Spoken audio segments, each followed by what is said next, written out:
42 anyos na babae ng hablot ng bag sa palengke. Arestado sa bayan ng Mangaldan. Para sa detalye ng balitang yan, kasama natin Idol Denise Brillante.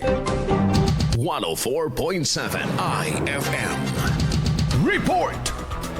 Noong Biyernes, agad na naaresto ang isang 42 anyos na babae matapos nitong tangingin ng bag ng isang manlalako dito sa loob ng pamilihan sa bayan ng Mangaldan bandang alas 4 ng hapon. Ayon sa pulisya, abala umanong nagtitinda ang isang 69 anyos na meat vendor sa palengke nang biglang hablutin ng suspect ang bag nito na naglalaman ng cellphone at iba pang gamit. Isang babae ang ating suspect. Victim naman niya is isang vendor. Base doon sa report na nakalap ng ating investigator, ay itong suspect ay bigla na lang niya itong kinuha niya itong bag ng meat vendors. Isolated cases lang naman po ito na nangyayari dito sa Mangaldan, which is siguro tumatiming lang din yung itong mga kawatan na gumagawa ng ganito. Kung mayroon silang ma-timingan na kanilang opportunity, agad nila itong sinusunggaban. Ayon sa paunang investigasyon, agad umanong namataan ng 3 kapwa meat vendor ang insidente at hinabol ang suspect na nagresulta sa agarang pagkakaaresto nito. Kinilala ang suspect na residente ng San Fabian, Pangasinan at nasa ilalim na ngayon ng kustodiya ng pulisya. Dahil dito muling nagpaalala ang Mangaldan Municipal Police Station na manatiling alerto ng hindi mabiktima ng pagnanakaw. Sa mga